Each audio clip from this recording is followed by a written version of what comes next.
So here we are at vlog 30. This has come around a lot quicker than I had anticipated now that I've got this on a much more regular schedule. I had a frustrating day with some code today, and it gave me an idea for what I wanted to talk about. This is something I've seen come up a number of times during my career. Today was particularly frustrating because it was to do with nomenclature. In professions outside of technology, nomenclature is majorly important. You take things like biology. Are we talking about one part of the heart or another part, or what part of the brain are we dealing with?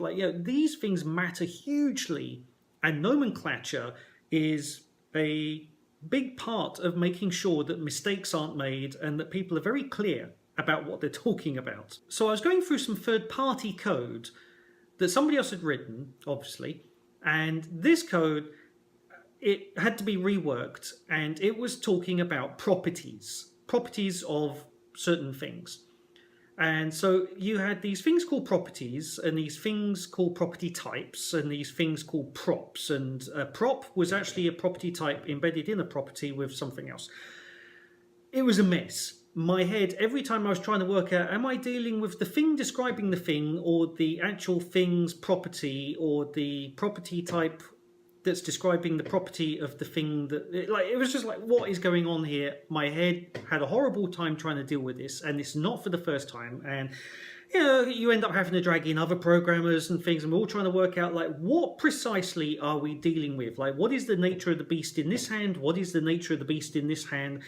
How do they interact? And when things are named badly or confusingly, it causes confusion, it causes you to waste time. It's just a nightmare. I don't know what it is about programmers when they do this, but as I said, I inherited this code and it just drove me up the wall because it's badly written, doesn't explain what it is you're dealing with.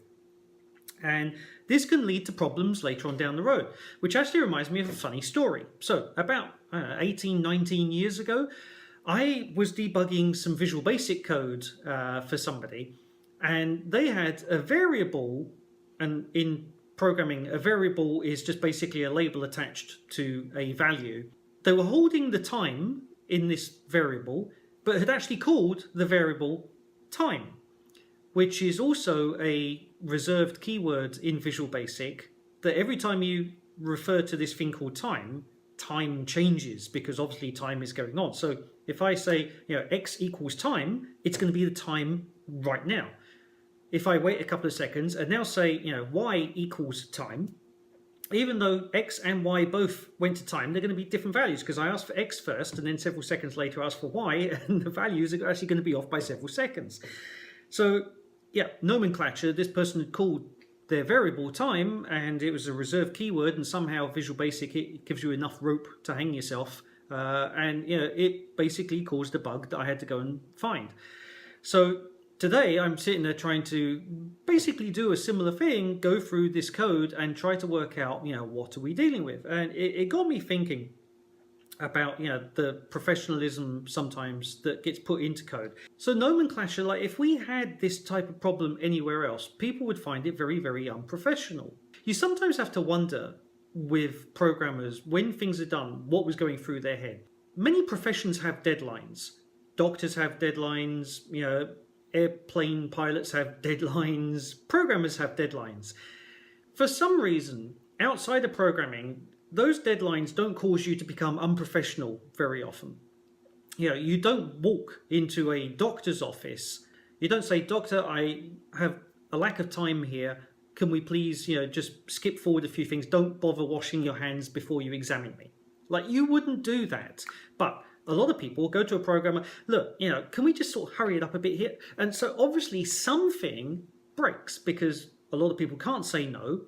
And what ends up happening is you end up compromising something somewhere, and later those compromises will come back to bite you. And we see this over and over and over across the programming field. I run into it every project I've ever worked on. At some point or another, I've probably run across some variant of this. And today I ran across it again. What I think happened this time is, rather than sit down and describe something for what it is with the proper nomenclature, somebody was like, okay, we're going to call this thing property type, this thing property, and this thing prop. And trying to work out what is what, just, it blew my mind. Again, like this bloody API, every time I deal with it, it blows my mind. Yeah, I can laugh about it now, but the pain that it causes me every time I have to deal with this thing the pain is real.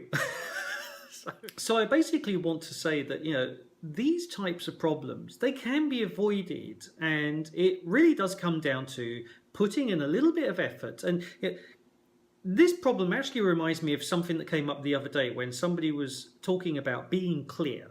When you're communicating, being clear about what it is you're actually trying to explain, and trying not to cut corners or try to make sure that you're unambiguous. This is basically a variation of that problem. There's a reason why when you go through industry protocol documents, anything from the IETF about the internet, or if you go through, for instance, if you go through biological processes, like these documents, they might be hundreds of pages long, and they explain in very monotonous, boring, unambiguous detail how something works, how something should not work, what it should do if something goes wrong. And I guess this sort of spirit has to, at some point, come out of these documents and into real life.